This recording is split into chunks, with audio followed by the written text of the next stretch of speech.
What is up, everyone? Welcome to this week's Moralis Project, in which you're going to learn how to do some on-chain statistics and data analytics using Moralis and especially the Web3 API in a simple back-end script, and then create this clean user interface with React to present your findings. And as you might notice, to accomplish this, we're going to study top NFT collections and try and identify if there's any whales in these collections and what sort of transfers are happening with these top holders. So let's get going by choosing one of these collections over here. Azuki is a pretty prominent one, and we're brought to the Azuki page. We see that the longest average hold is 161 days, largest bag is 150 NFTs, which is most likely the theme wallet, and then the highest average buy-in is 159 Ethereum per NFT. So people are definitely spending top Ethereum prices to get hold of these NFTs. Now, in the table over here, we get a list of all the addresses, how many NFTs they hold, the average days they've been holding for, the average price they were acquired for. Of course, NFTs are often just transferred between hot wallets and cold wallets.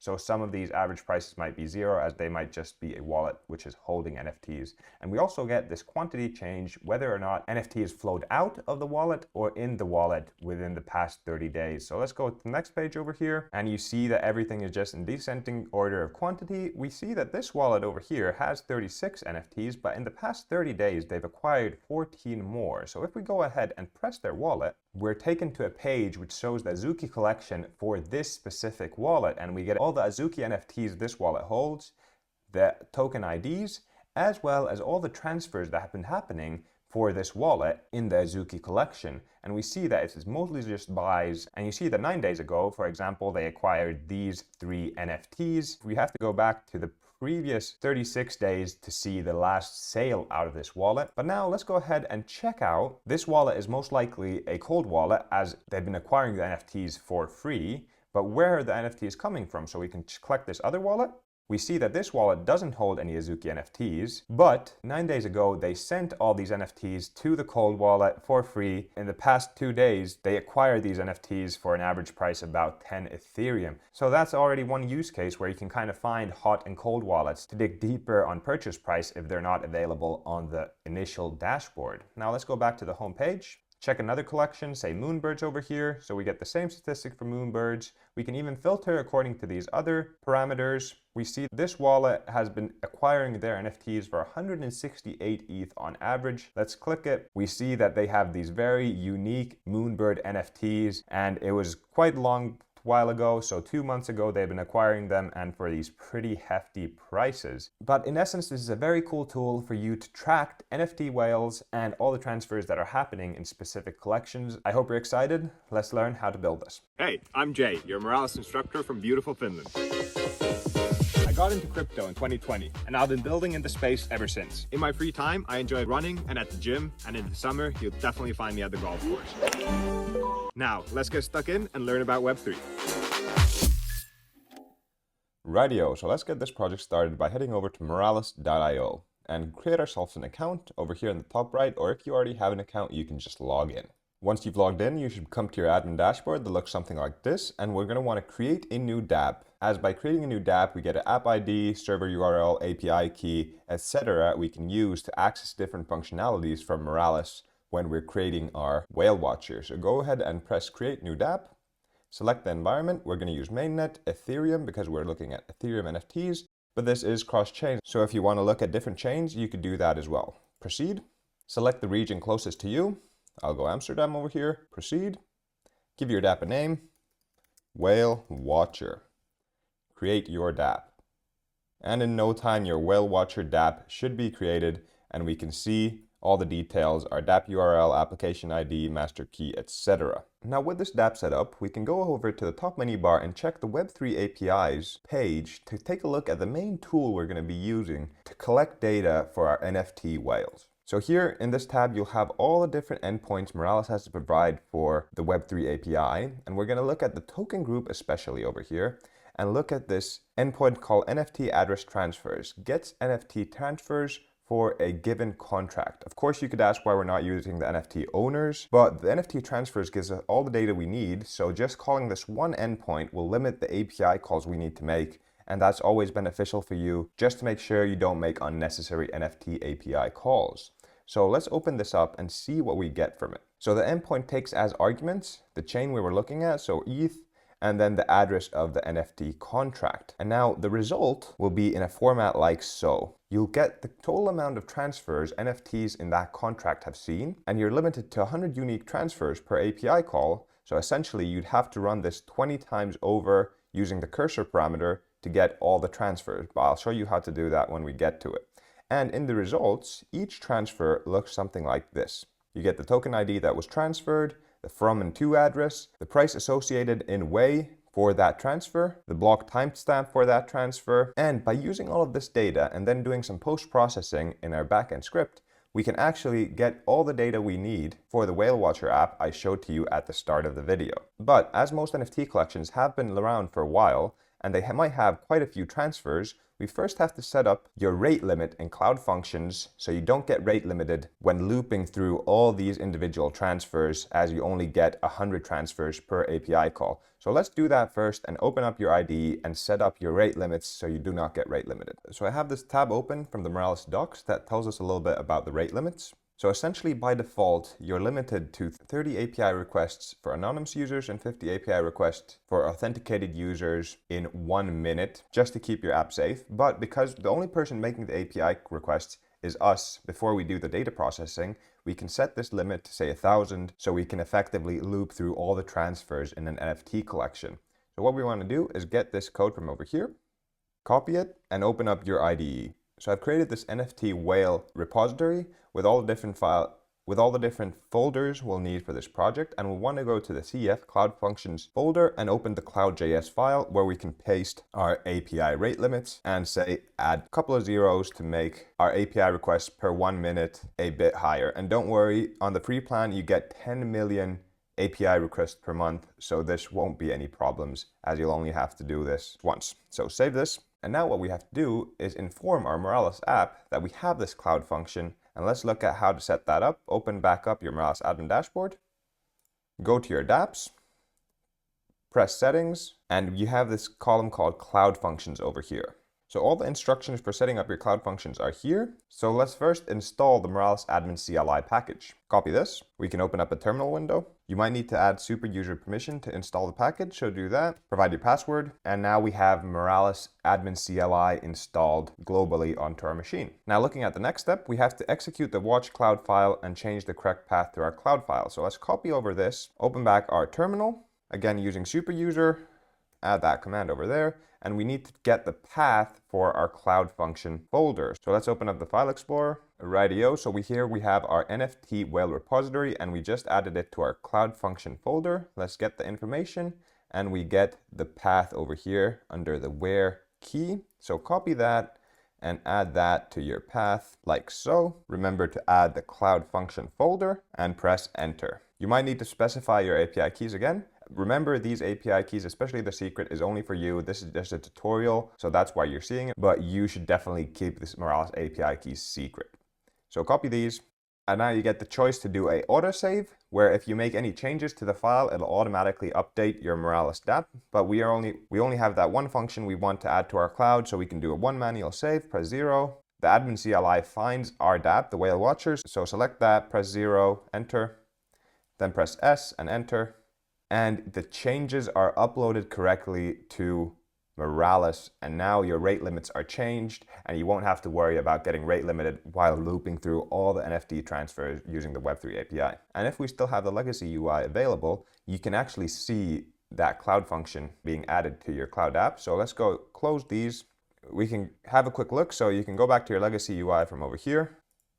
We have our Whale Watcher server, check our cloud functions, and look at this. Our API rate limit was added to our cloud functions, but there's no need to worry. As long as you got that successful message in your terminal, your cloud function will be updated. And now we can move on to creating that node script to actually run through the NFT transfers endpoint using the Web3 API and starting processing the data.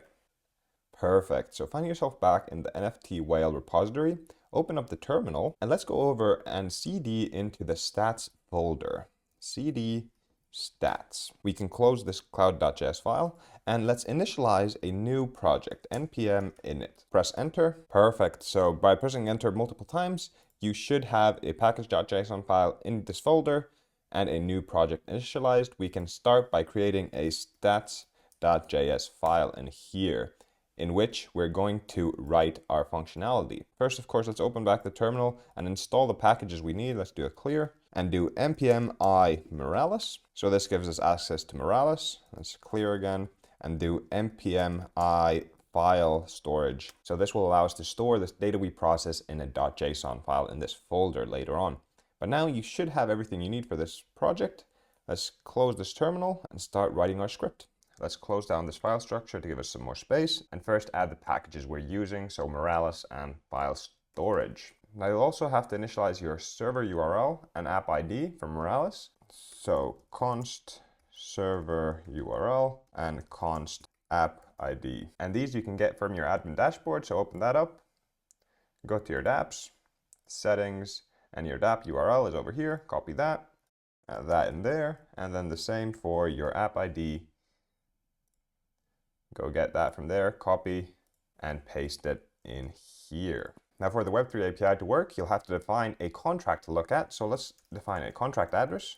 Contract address equals this address, which is the Moonbirds collection. So we'll do this for first, and then you can always change this contract address to run any different collection you would like. But now overall with this setup, we can start by creating our getAllOwners function to get all the current owners of NFTs in our collection. And we'll first do a simple version, and then we'll build on top of that to get the whole functionality and all the data we need to present in our actual UI later on. So starting off in this function, we have to initialize Moralis. So await Moralis to start with the server URL and app ID we provided. Then we initialize the cursor to null. So as you remember, the NFT transfer endpoint takes as an argument the cursor, which is important as the endpoint gives you 100 transfers. And if you want to get the next 100 transfers, you have to provide the cursor provided as a result from the previous call, and then looping around that, you'll get all the NFT transfers. Then let's create an object of owners where we can push all the different owner addresses and the details of how many NFTs they hold, when they've been acquired, and so on and so forth. Initializing a response variable where we can store the response for each of our individual API calls. And then finally, let's initialize an accounted tokens array as if a specific token ID has been transferred multiple times. Only the most recent transfer and the to address will be set as the owner of that NFT. And remember, we're using the transfers to get the owners because we also want to get all the transfer history for every single wallet. So that's why using this one API call, we can get both the owners and the transactions and limiting the amount of API calls you need to make. And now for our loop through all the transfers, let's create a do while loop. Let's scroll a bit down. So as long as the cursor is not equal to an empty string or null, which will be provided if the current response consist of the very first transfers in this collection. So essentially when we've reached the end of our cursors. So while our API requests are giving a cursor, we set it at the bottom over here and we'll keep looping through all the API calls until we get all the transfers for that collection. So let's go ahead and write that logic over here. So our response will await for the Moralis Web3 API to get the contract NFT transfers for the contract address we set. So the Moonbirds NFT collection, we're looking at the Ethereum chain, we're maxing out the limit to 100, and then we're setting the cursor. Of course, the very first cursor will be null, so this will give us the very most recent transfers. Then because we initialize this response variable, we can set the rest to equal response, like so, just for easier access. And we can also log in the terminal a little status update to which page we are currently on, looping through all the transfers. So we look at the page key from our response, and then here we do a small calculation of the total amount of pages we'll have by calculating how many transfers there are divided by the amount of transfers presented in one page. Let me just show you this quickly from the Web3 API. So go to Web3 API, scroll down to our NFT transfers over here. So what we're looking at is which page we're currently on, and we're dividing the total by the page size. So for example, here we would get 20, so we'd be on page 2 out of 20. Just so when we run the script, it is easier to keep track of where we are. Now, like I said, at the bottom, we have to update the cursor, like so. So we update the cursor to be whatever the response's cursor was. Again, here you see that the response gives us the cursor that will indicate to the API to get the next page after getting this page. All right, and before I head back to the IDE, let's just look at this results array over here. So this results array, like I said, includes all these objects with all the transfers that are occurring within this NFT collection. So what we're going to want to do in our do while loop is create a for loop to loop through all these objects and check whether that token ID has already occurred. And if it hasn't, we have to push that token ID into our owner's object to set the owner as the to address. We can also get all these other details like the price they paid for it, when they acquired it, etc. That can be used to do some of our other extensive analysis. But most important thing now is to loop through this results array through all these objects and create the owner's array, which has all the addresses that own any token IDs. So go back to your IDE, jump in over here and create a for loop where we iterate through every transfer in the results array. Now let's write a conditional where we check our owner's object, so this object we created that is empty at the moment, and see if there is a key with the address that a NFT was transferred to. And we also check the accounted tokens array to see whether the token ID in that transfer has already been accounted for in our mission to get all the current owners. So in here, if we don't already have this owner, we can create that owner. And let's go ahead and create a key with the address of the to address. And in this object, provide the address of the owner, how many they own, which will be 1 at the start, as the transfer amount will be 1 NFT. The token ID, we push it into an array. So the token IDs will be an array. The prices we'll set as a number, and the transfer's value to get the price they paid to achieve that NFT, and then the block timestamp to identify when they actually acquired this NFT. And then after this, we can push the token ID to the accounted for tokens array, like so. So now if this token ID pops up in any ladder transfers that have happened earlier in history, we won't go through that anymore because we already have found an owner for this NFT. Now, if this owner is already present in our owner's object, we can just push the details into this ready-made object for us, like so. So let's scroll down. This owner already has one token ID, but we find out in the transfers they own another one. So we increment the amount of tokens they have. We push the token ID into the array of token IDs that they own. We push the price and the date into the respective key arrays as well. And then we can also account for this token as well. So copy that and paste that into this conditional. We'll later on add more details into this owner's object, but for now, this will suffice just to give you an idea of what's going on. So scroll down below your while loop, and now we can stringify our owner's object. So after we've run through the do while loop, we stringify whatever we have in the owner's object, and then using our fs package, we can write this into a file in our folder over here. So how we do that, let's close this up. We just do an fs write file. We'll call it Moonbirds owners, and then what we're writing is the JSON content owners, UTF-8 encoding, and if we get an error, we console log our error, but otherwise we just console log JSON file has been saved, and we'll also see that in our terminal. So now let's save that. And the last thing we have to do in our file is actually run the function we created here. So get all owners, we have to run this function, copy that, paste that at the bottom over here, save that. And now we should be able to run this whole file and get a JSON file with all the Moonbirds owners with information about all the token IDs they hold, the amount of NFTs they hold, the prices they paid for them, and the dates they were acquired. So let's try this out. Open up your terminal and go ahead and type in node stats.js and see the magic happen. So here you get the point. We're doing all these API calls for the different pages as we're limited to 100 transfers per API call, and we have 300 pages to go through. So about 30,000 NFT transfers have been happening in the Moonbirds NFT collection. So after this very short while, we've gone through all the calls and our JSON file has been saved. So let's go check that out, close out this terminal, open up our file structure, and look at this. We have moonbirdsowners.json. Open it up, format this a bit nicer so we can see what's going on. And look at this. How cool does this look?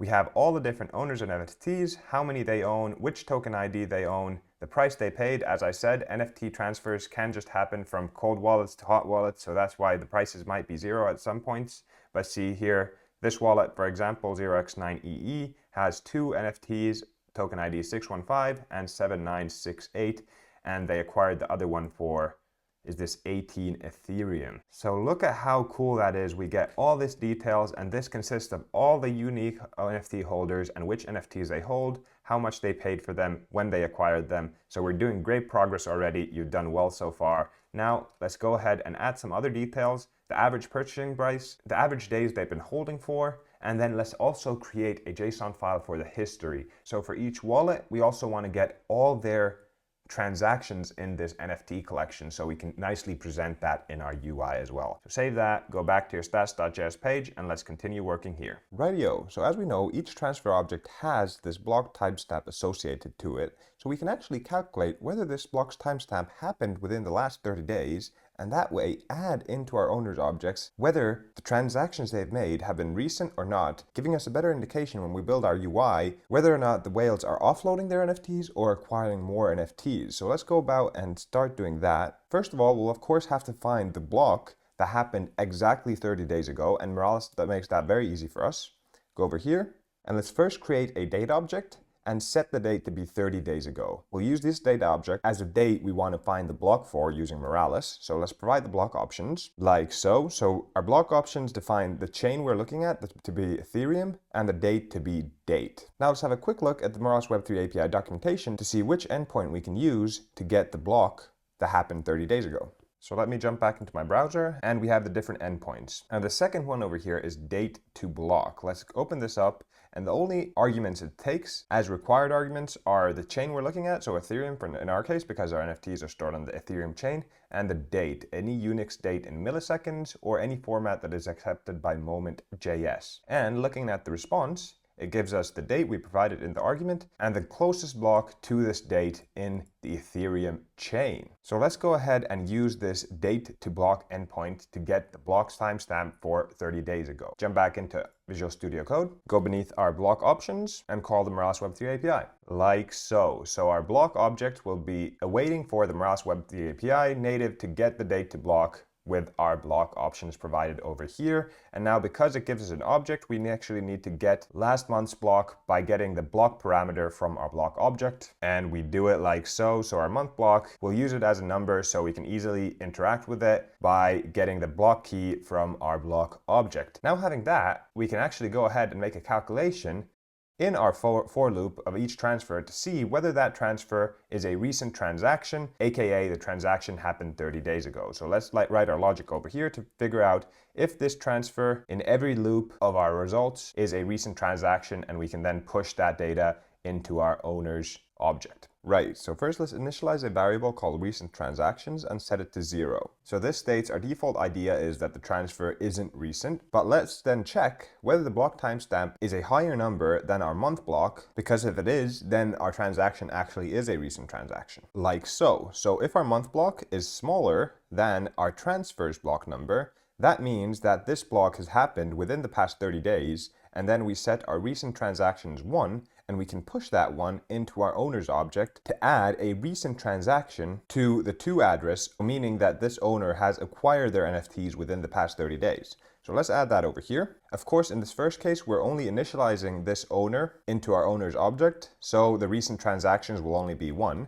But if this owner has already had transactions, we'll need to increment the recent transactions to be more than 1. So going over here and adding into our recent transactions keys, whatever the recent transactions were, and then we add that 1 because it has been a recent transaction. Now, of course, these two scenarios are only adding recent transactions if wallets have been acquiring more NFTs within the past 30 days, but we have to look at the from address to see if a from address has been offloading their NFTs. So we have to create a new conditional statement over here to check if the owner transfer from address object has been created in our owner's object, and whether the recent transactions is 1. In this case, we can subtract the recent transaction, meaning that the previous owner of the NFT has offloaded their NFT within the last 30 days. And whether or not that this transfer from address is not created, we have to initialize a new owner's object with users who don't actually own any NFTs anymore but have offloaded within the 30 days, and that'll give us a nice indication in our UI in the end, showing owners with 0 NFTs but who have been offloading NFTs within the 30 days. So let's scroll down to make us some space and add it over here like so. So all that we're doing is checking whether or not we actually have a owner's object with this transfer from address, and if we don't have one, and at the same time the recent transaction is actually equal to 1, we initialize a new owner's object with the from address, initializing everything else to 0, but our recent transactions to effectively -1. Now let's save this and next work on figuring out how long these wallets have been holding their NFTs for. And let's create a function for that first of all, scrolling all the way up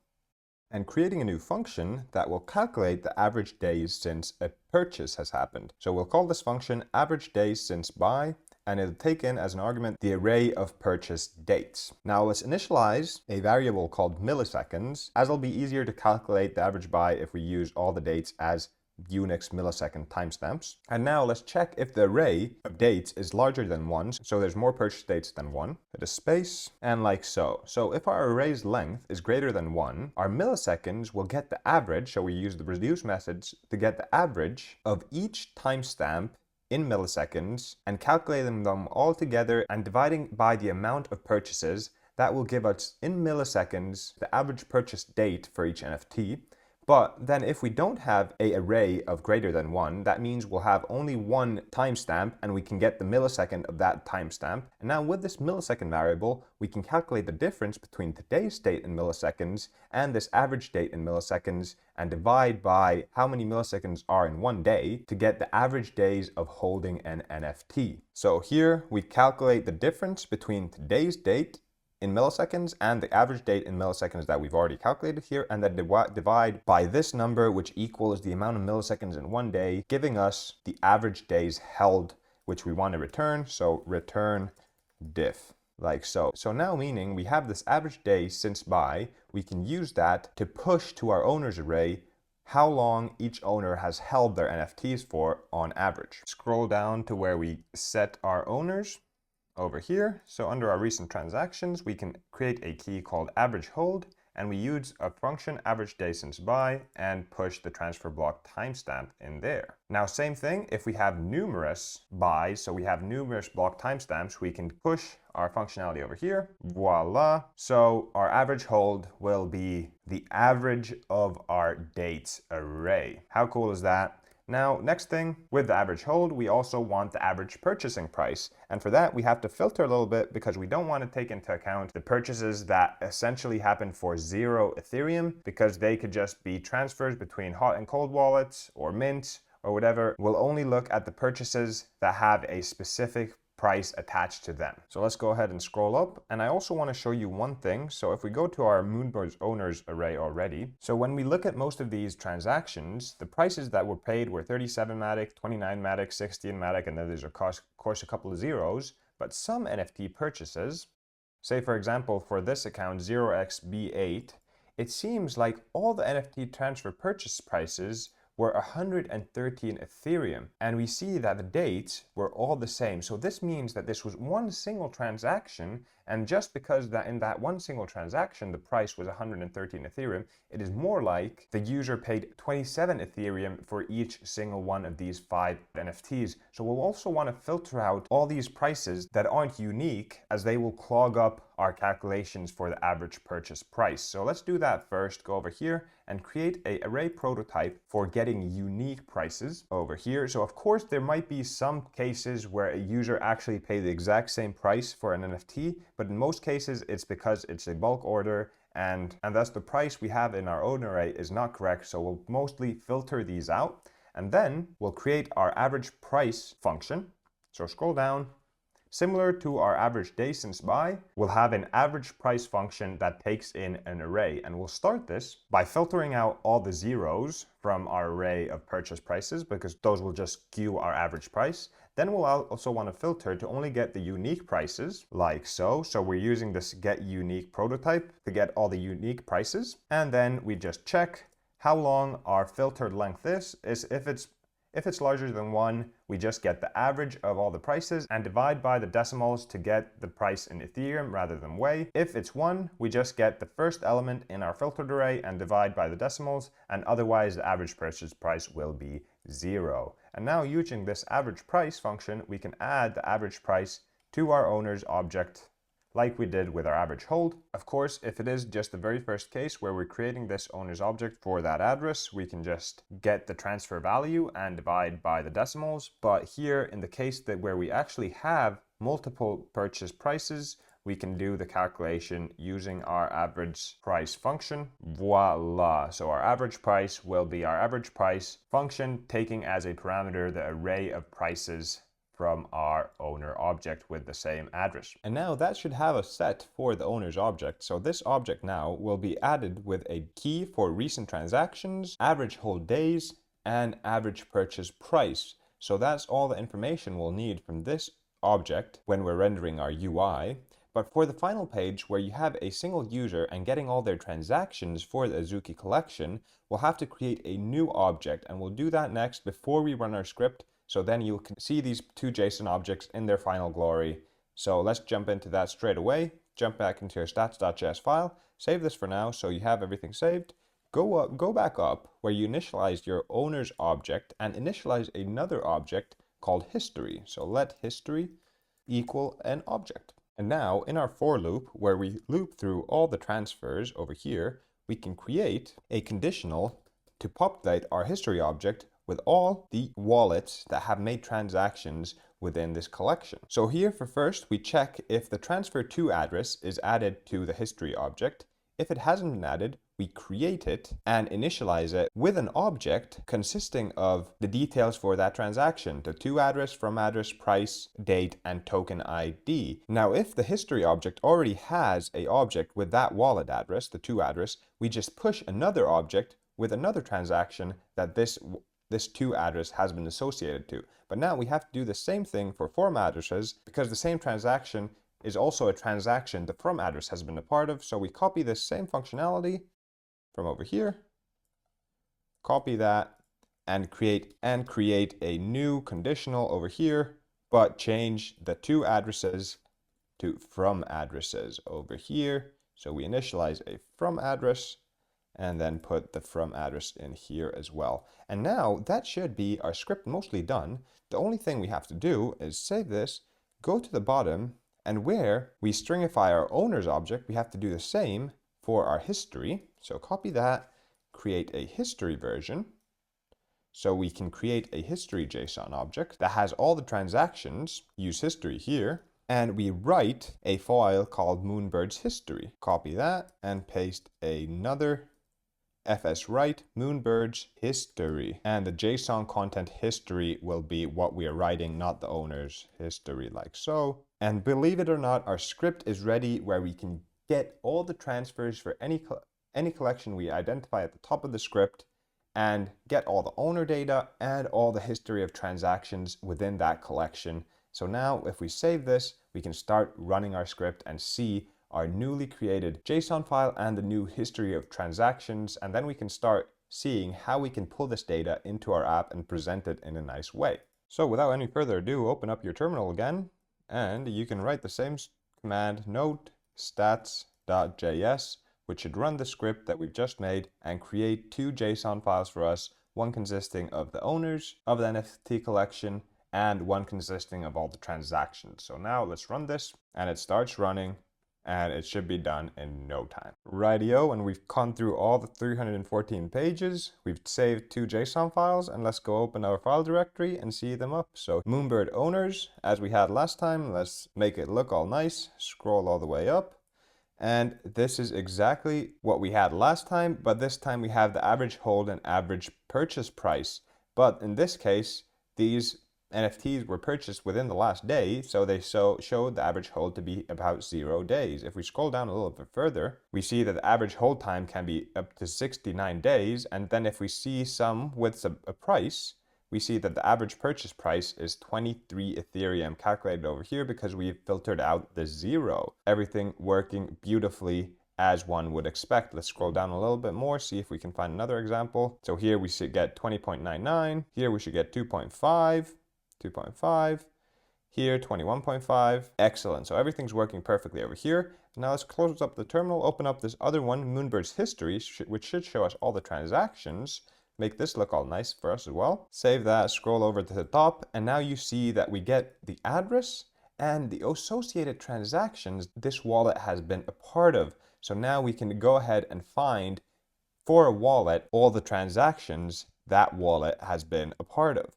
How cool is that? So now with all this details, we can set up a little server working as kind of a little API that our React app can call and get this data to present it nicely in a user-friendly way. So what we can do now is clean everything up, close these files, open up our terminal. Let's clear this and go one directory back. So we're in the NFT whale major directory, and let's jump into this server directory, cd server. Now here, we're in the server directory. It doesn't have any files in. We can create one, index.js, and this will work as our little backend server. And let's initialize node again, npm init, press enter a couple of times, then install the packages we need. So npm i express and npm i cores. With this setup, we can set up a simple Node Express backend over here. So we bring in Express and cores, create our app using Express, use port 4000 to run our backend server on, and allow cores. And now just the basic endpoint returns us a string saying welcome to the whale NFT server, and we're listening to this backend server on port 4000. So we can actually go ahead and run this to show you what's going on. If we open up our terminal and run node index.js, our whale NFT server is running on port 4000. Open up our browser. We can go to localhost 4000, and we're welcome to the whale NFT server. Now the trick is how to get our JSON data that we just created to be presented from this server. So we'll jump back into Visual Studio Code, and we'll have to add into the server folder our recently created JSON files. So go ahead and add a new file called Moonbirds owners.js, and we'll do the same thing for Moonbirds history. Let's close out this terminal so we see a bit better. And what we'll want to have is module.exports is equal to the object we created earlier in our stats folder. So here we have Moonbirds history. Let's copy all of this and bring it into our JS file. Save this and do the same thing for our owners over here. Copy this. We can close out this folder and bring in module.exports equals the object of owners that we created in our stats folder. Save that. So now we have these two scripts where we export the JSON file for the transactions and owners in our server folder, and we can bring them into our server like so. So now in the constant Moonbirds, we have the object for our owners of Moonbirds, and in our constant Moonbirds H, we have the object for all the transactions related to the Moonbirds collection. And now let's create an object of collections. So in case we start doing this for multiple collections, we can refer to the specific collection we want to. So const collections equals an object, and the key for the object will be the collection address. And within this object, we have the owner's key and the history key, which will take in the corresponding files from our folder. So save that. And now we can create a GET request, which will return us data from these two files. So go ahead and add another GET request over here, which will be to the collection endpoint. And as request parameters, we'll pass in a slug, which refers to the collection address. Now, calling the collection address, we will get the owner's object for that collection. And now another one we'd like to get with regards to our UI is from our transactions history. By passing a single address, we want to get all their transactions as a response from our GET request. So go over here and add a GET request for a user endpoint, and as parameters we again pass the slug, but we also pass the address of the wallet we're interested in.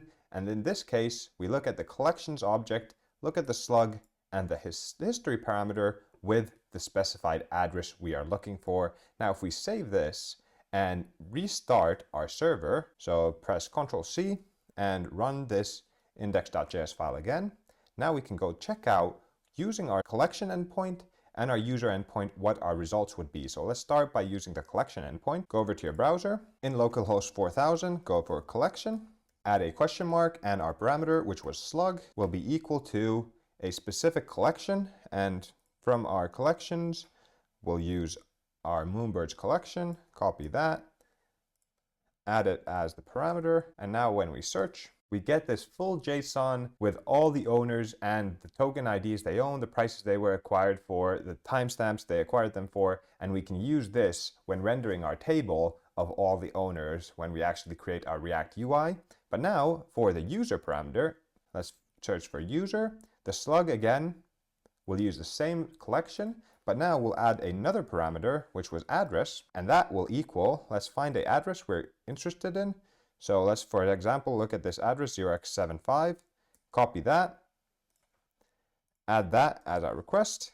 So we get this exact response, the same as we have in our Moonbirds history, but just with these two transactions for this account, which will be useful when creating our UI and presenting an individual user's transactions for the specified collection they are in. So now we've set up everything we need for calculating the statistics. We've set up a little server where we get our JSON files with all the information we need to present in our UI. So now we can go ahead and create that React UI to present this data in a fashionable manner to the user. Perfect, so let's jump back into our IDE. So we have this server now running on port 4000 where we can request details of each collection that we have done the stats for. But now let's create a new terminal over here. So it's in the NFT whale directory, and let's jump into this app folder. So cd app, and let's go check out this folder. We can close this out and scoot this down a bit. And in this app folder, I have a basic React project open. If you open up the source folder, you see that index.js, we have a React app wrapped around a Moralis provider where we have our app ID and server URL. So we want to add these as you did for your stat script from your Moralis admin dashboard. Let's go check out how you do that. So head over to your Moralis admin dashboard, press dapps, press settings, and you'll come to your Whale Watcher dapp, and you have your dapp URL and application ID. So just paste those in there. Now our app.js file, a very simple file. We have a header over here, our top banner, where we have NFT whales. We have one link to a homepage and one stylistic Moralis link at the top. You could add whatever you'd like. Essentially, the page we're showing, we have three routes. The homepage, where we'll have the different NFT collections you can select. Then you can route to a collection page, which will be an address of an NFT collection. And then as well, you can route to a collection page for a specific wallet address over here. So there's three pages: the home page, the collection page, and then the wallet page for a specific collection. Now, what I want you to do is install all the dependencies for this project. So run yarn. And with all the dependencies installed, you can run the app on port 3000 by running yarn start like so, and your browser should open up for you. And look at that, I've provided you with the boilerplate with this cool front page where you have the Moonbirds collection, Bored Api collection, Azuki collection, and all these other NFT collections. And let me show you where they're coming from so you can adjust it to your desires and NFT collections. So go back to your IDE, and this is the home page. Let's close down the terminal properly and see where this homepage is coming from. So the homepage is coming from pages/home. So open up your directory, look at the pages folder, and open up home.js. And in the home.js file, we see that all we're doing is we're mapping through this all collections array, which we're getting from the collection file in the parent folder. And what we're doing is we're showing the image that's stored in this object, the name that's stored in this object, and then by clicking any of these divs, we're routing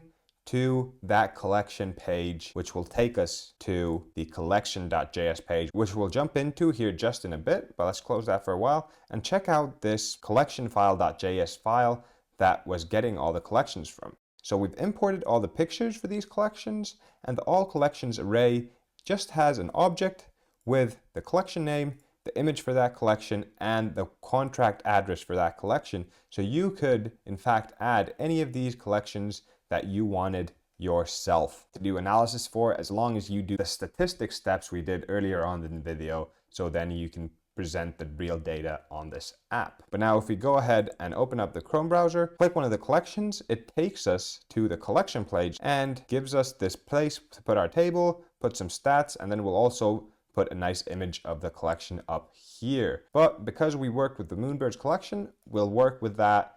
And let's jump into our IDE and start working on the pages collections.js file. Rightio, so starting off, we see that we have a few state variables set already. So the data for our data table, then we have three variables determining different statistics for the collection, the largest bag, the highest average pie price, and the longest average hole. And then we have the columns for our data table. So we'll have the address of the owner of NFTs, the current quantity of NFTs they own, the average days they've held for, the average price they've held for, and the quantity change in the last 30 days. And then in our return statement, we first have this row for statistics of the collection. And after that, we have this div for the table where we'll put our data. But before we do that, it would be nice to have a row at the top of the page showing the image of the collection and the name of the collection, just so we know which collection is being viewed. So to do that, let's first bring in from React Router, use navigate and use params. Use navigate we'll use later on when we're navigating to individual wallet pages, but use params will be important for us to get the collection address we're on from the URL as we routed to this page, and the URL will have the collection address. So what we can do is go over here and destruct the collection using use params. So what we're doing here, if I save this and show you our app.js file, our collection page has a collection parameter over here in the URL, and by destructuring the collection parameter, we're actually storing the collection's address into the collection variable, which we can use later on here to get name and image of the collection, as we have them stored here in our collection file.js. So all we have to do is loop through this all collections array and find the slug that matches our collection variable over here. So let's create a use effect, bring it in from React, use effect, add it over here below our collections constant, and make sure we filter the all collections array for the correct collection. So we also have to bring all collections in, bring it in over here like so. Let's close down to see better. And now over here we can filter like so. So we loop through all the collections and filter where the object slug is equal to our collection that we get using use params. And now we can set this result to our collection data, but we have to first have a state variable where to store it into, saving it in here, and then setting our collection data to the first matching and only matching object in our all collections array. Save that, and now we have the name and the image of our collection stored in collection data, and we can present them in our app at the top over here by returning a nice div in here. So as long as we have the collection data, we create a div with a class name and title, which consists of an image. As the source, we use the collection data image with a class name of logo image, and as the text inside the div, we have the collection data.name. We save that and go check out our app. Look at that, we get our Moonbirds beautifully over in here. If we go check out a different collection, say Bored Ape Yacht Club, that comes over there.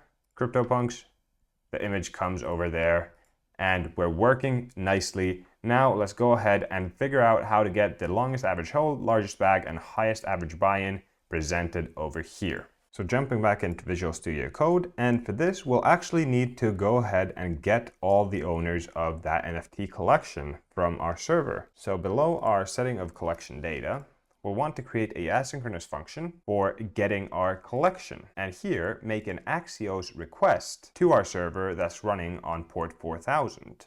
So first of all, bring in Axios, like so. Scroll down, and then we'll make our Axios call over here. So we're making a call to the collection endpoint in port 4000. And as the slug, we're using our collection address that we get from using use params again. So this is very useful for us, this use params hook. Now our response, we want to get the data for our response. And as you'd remember, this data will be an object of objects, which each object having a key for the owner of the NFTs. We can actually go check that out. So if we go back to our browser, check out localhost and do this request for our Moonbirds collection, we have an object of objects. But to get an array of objects, we have to look at the values, so we disregard every single one of these addresses as they are present in the object itself anyways. So go back into your Visual Studio Code and get the data in an array format by running object values for your data object. And now with this array of objects, we can loop through all of them and get every single amount, so amount of NFTs held, the average hold price, and the average buy price for each single owner of NFTs within this collection. Like so. So we get the bag, so this is the amount of NFTs held, the days held, and the average purchase price is over here. So we're just mapping through the data array and getting the key for the amount, the average hold, or the average price. Then, because we want to get the highest bag, the highest hold, the highest price, we just do a math.max like so. So we get the highest amount by doing a math.max for our bags array, our holds array, and our prices array. And then finally, we can set these to our state variables for largest, high buy, and long hold, like so. And now we should have the statistics for our collection just as long as we run this get call function in our useEffect hook. So get call over here, save that, and now go check out our app. Well, would you look at that? The longest average hold is 71 days, largest bag is 103 NFTs, and the highest average buy-in is 168.45 Ethereum. So they've been buying some very expensive NFTs. So how cool is that? We have all this set up now, and now we can go on and figure out how to present every single owner in this data table. And that should be very simple for us because we've already actually calculated the data array over here. So all we should have to do is set that as our data variable over here. So go ahead and press enter here, set data, and put data array in there. And we should be rocking pretty well. Save that, go to Google Chrome, and look at that. That's pretty. We have every single address, we have the current quantity they're holding, we have the average days held, the average purchase price, and the quantity change in the last 30 days. The only bad thing with this is it's not styled very nicely, and we should add links over here to get us to the wallet page itself. So let's add some stylistic events over here and make it pretty for us so we can move on to the last page of the dapp. So why don't we start by making the addresses look nice and add a link to the address page. So jump into Visual Studio Code, and because we've already brought useNavigate from React Router, we can just create a function called clickhandler that navigates us to the argument we provide to clickhandler as an address. So we're already on the collection page, but now going to the address page for this collection will take us to an NFT holder within this collection. Now, what we want to do in the column array, so these are ant-design columns, and we can provide a render key that takes the data index of our data, so the address, and modifies it to our needs. So type in render, and then we'll use our address as the argument, and we'll create a link, and on click of the link, we'll use our click handler and provide the address, which in this case is the wallet address who owns NFTs. And then we'll just present it nicely by adding a slice to only show the first 6 elements and the last 6 elements of the wallet, and having 3 dots in the middle. So this will just make the page look a bit nicer. Save that and go see what it did. Now look at that, the wallets look awesome, and they have a link which will take us to 0x85D. So if we press that, look at that. We haven't yet worked on this address page, but it'll have a table as well. But if we look at the address bar, we're on this address page. So we're in the Moonbirds collection for this wallet address. So let's go back and now go ahead and change this current quantity so they're sorted with the highest current quantity being at the top and the column being sortable as well. So jump back into Visual Studio Code, and we can see that our current quantity's data index is already the amount key from the objects in our data array. But now we'll add it to have a default sort order in descending order, and the column in itself being sortable even after the default sort order. So you can always sort it in descending or ascending order using this line of code right here. Now we can add this sorter for the average days held as well, and the average price, and the average quantity change. Of course, making sure we use the right key. So in this case, we use average hold, like so. In the second case, we use average price, like so. And in the final case, we use recent transaction, like so. Now saving that and going check our app. Look at that, we've automatically sorted our data table based on the current quantity. We can change it to be in descending or ascending order, and we can do the same for all our columns, and it works beautifully. Would you look at that? How nice is that?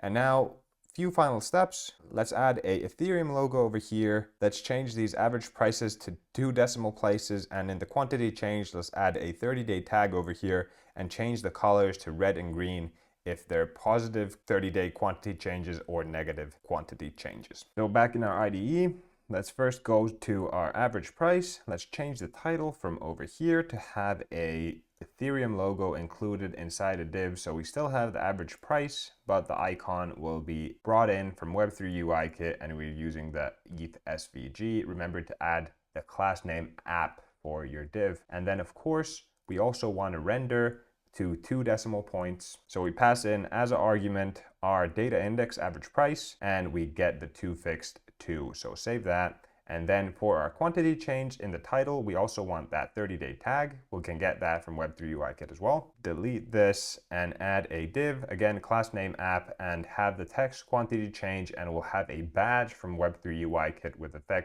text 30-day, and the text variant will be caption 12. Now, for the rendering of this, we'll have a couple of conditionals. So if our number is greater than 0, we'll use a div with the color being green, and else if the number is below 0, we'll use color red, and otherwise we'll just turn the regular white 0. And that should have us all set for this page. How cool is that? We're working really quickly. You're doing an awesome job.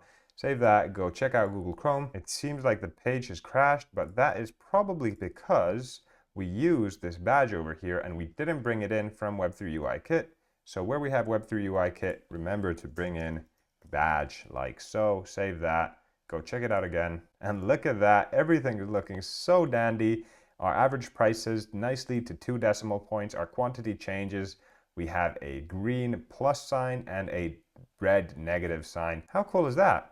That's a fully fledged app if you ask me. And now what we can do is we want to be able to click this, and it takes us to the collection page for Moonbirds. For this wallet, we want to present all the NFTs they own, and using the history JSON file, we can search for this account's transactions and present them in this transaction data table. So let's go ahead and jump into the address component in our pages folder and build this out. So go over here, check out the folders, and we have address.js.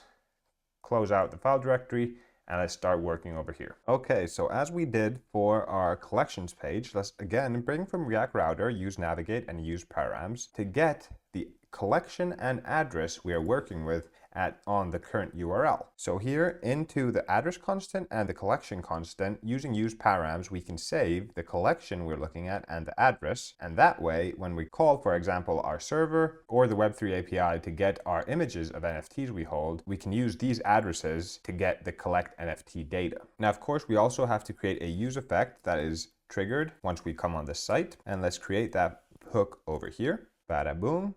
And again, we want to get the collection details like we did in our collections page over here by filtering our all collections array. So let's just copy this out from here, bring it in here, and again, import our all collections from our collections file.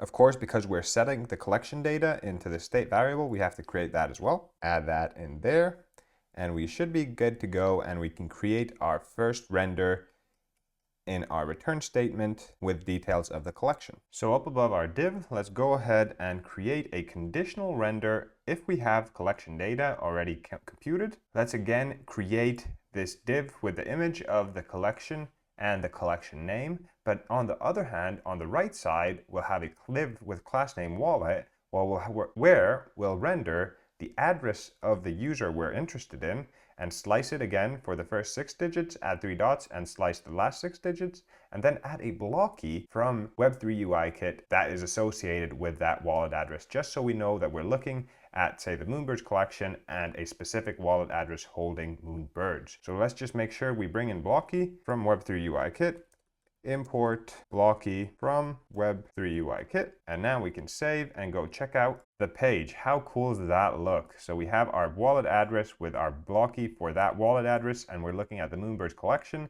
Next, we'll want to render all the NFTs in the Moonbirds collection this address holds, and finally we'll put all the transactions we can get from the server we have running. Let's just go ahead and go back and look at the wallet with the average highest purchase price, because they only hold 6 NFTs, so it'll be quicker to just render their NFTs. But that's just a little nuance, so let's head back to Visual Studio Code, and in our imports, let's import from React Moralis, use Moralis Web3 API, which we'll use to get that user's NFTs on the specified contract, so using these two parameters. And using Moralis, we'll check if Moralis is initialized, if we can actually use the Moralis Web3 API. So over here, let's just call the use Moralis Web3 API hook Web3 API, and destruct is initialized from use Moralis, like so. So we have Web3 API that will allow us to use the use Moralis Web3 API hook, and then we have initialize destructed from use Moralis. Let's also create a state variable where we can store our collection NFTs. So this will just be an array of image URLs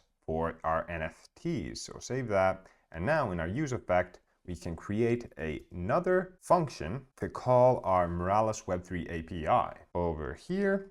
So we create a function called fetch user collection.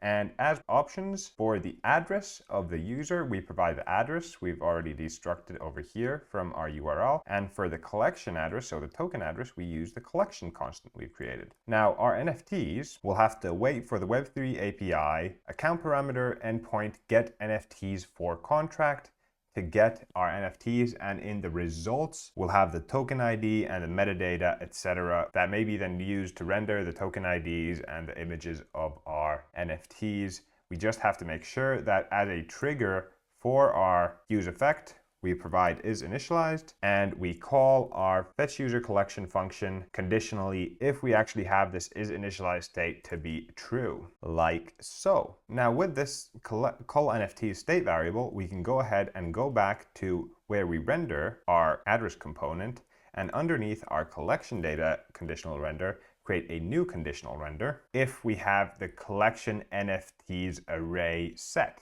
And here all we're doing, we have this big div with the image list. As a title, we'll have the user collection, and then we have a div, the images, which maps through the collection NFTs and returns a image where we've parsed the metadata key from our call NFTs object, and then get the image parameter which will store the NFTs image. Now we give this image a class name of call NFTs just to make it all look nice, and as you notice, it's wrapped around a tooltip where we also use from the call NFTs object the token ID, just to give the user a bit of an indication of what token ID each image presents. So we just have to make sure we bring in this tooltip from Web3 UI Kit, where we bring blocky as well. Let's bring tooltip. Now if we save this, we can actually go see what's happened. Well, would you look at that? This address had 6 NFTs. They were the most highest paid NFTs in the collection, but on average. And if you hover over them, you get which token ID they present. How cool is that? And that's all just because we have this call NFTs array of objects, and in each object we have the metadata, and after we parse the metadata, we can get the image parameter which we present in that image. How cool is that? We're getting along very nicely, and now the final thing is just to create this history of transactions, and then you're completed. And here you see on this page, we already have a add design table, meaning that we've defined our columns and the transactions have been set to initialize 0 state. So we have this table over here brought from ant design, and the columns are set to columns and the data source to transactions. Now, same thing as we did on our collections page. Let's bring in Axios from Axios.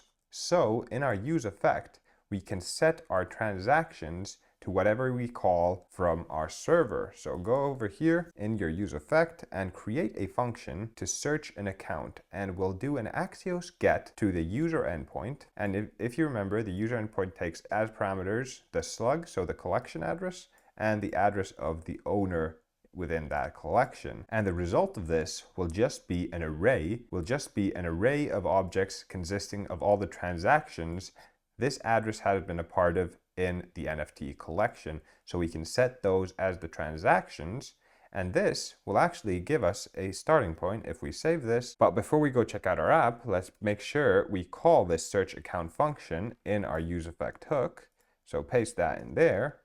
And now save our component, go check out our app, and look at that. It doesn't look really pretty yet, but we have the events with an address, the token ID the event was associated to, the price in Way, the date timestamp, and the to address with a crypto wallet address in there as well. But now let's go manipulate this data in the columns constant, and then we should be ready to go. So jumping into Visual Studio Code and finding our columns constant over here, we see that the first column has the event, and as the data index from our transactions, we use the from key. Now for our rendering, we can check whether this from key is the 0x000 address, which means that the event would have been a mint. If the from address is the user themselves, they would have sold the NFT, but if it's another address, then it will be set as a buy. So making this conditional, let's check that if the from address is this address, we return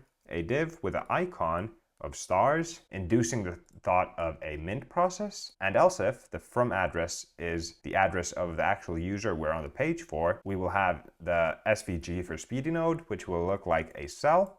And then finally, if we have any other address, we will have obtained that NFT and we'll have a icon with a cart, and we have the text buy. So going over to the top, make sure that we bring in icon from Web3 UI kit, save that, and we can go check out if our rendering worked out nicely, and seems like it did. We only have 6 buys in this collection, and we always have that shopping cart icon from Web3 UI kit. Now for the token ID, I don't think we have to do anything because these look pretty sweet, but for the price, what we can do is go ahead and divide by the decimals and make sure that we only use 2 decimal points. As well for the date column, the date doesn't really say anything. Would be nice to see how many days ago this transaction happened, so we'll actually calculate that and render that instead of the timestamp. So jump back into Visual Studio Code, and for our token ID, we didn't have to do anything, but for the price, let's just go ahead and take that price and put it in a div with display flex, so the items displayed next to each other, and we'll have a icon with the ETH SVG, and then for our price, we'll divide it by the decimals and get it to 2 decimal points. Now for the date, this calculation will be slightly more difficult, but still relatively straightforward. So we take the date's timestamp, we convert it into milliseconds. So we're using that date and we're creating a new date object and storing it in this milliseconds object. And then we're getting the millisecond time for today. And then all we're doing is we're calculating the difference in milliseconds between today and the timestamp and dividing by the milliseconds per day and rounding to the nearer number and displaying that difference in days and then just saying days ago. So that should give us the number of days ago the transaction occurred. Save this and go check it out. Beautiful, beautiful, beautiful. So we see our prices, 299 ETH, 100 ETH, 199 ETH, 305 ETH. So very, very expensive purchases of NFTs.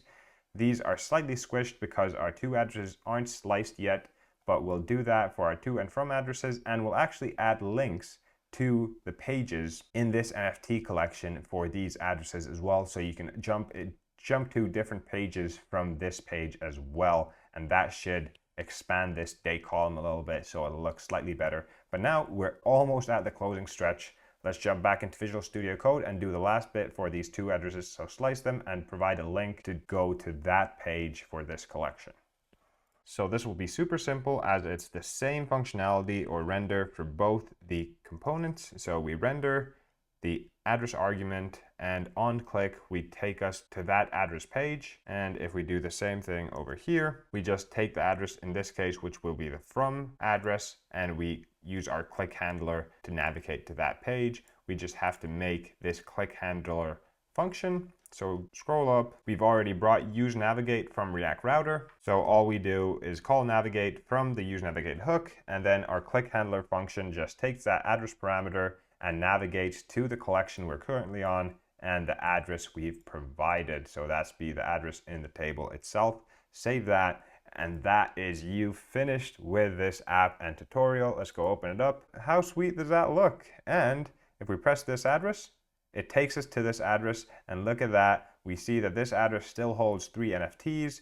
We see in the past days what's been happening with their NFTs. They've been buying, selling. They've actually bought one 65 days ago, and 65 days ago they also sold one, and then 67 days ago they sold one, and that is very, very cool. We even see their wallet address over here with their blocky. We go to the home page, we see all these pages, and if you do the statistics for any of these other collections, you'll get the data in here automatically.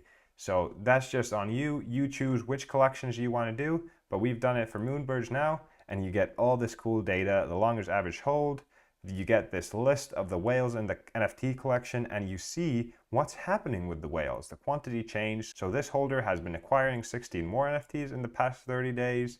This whale has reduced their NFTs in the Moonbirds collection by 4. And you can also gauge what prices they've paid for the NFTs, at least for the prices we can query for and aren't just transfers between hot and cold wallets. So that is today's build. I really hope you liked it. And learned a lot. It was a bit different, but I hope this change of pace was pleasant for you. And I encourage you to also take this project and build on top of it. You could look at live transactions. So after you do that first collection of all the historical transfers, you could keep looking at transactions that are occurring in real time and modify your data based on real-time transactions. If that sounds like something you could do, that's a good challenge for you. Okay, I'll see you in the next one.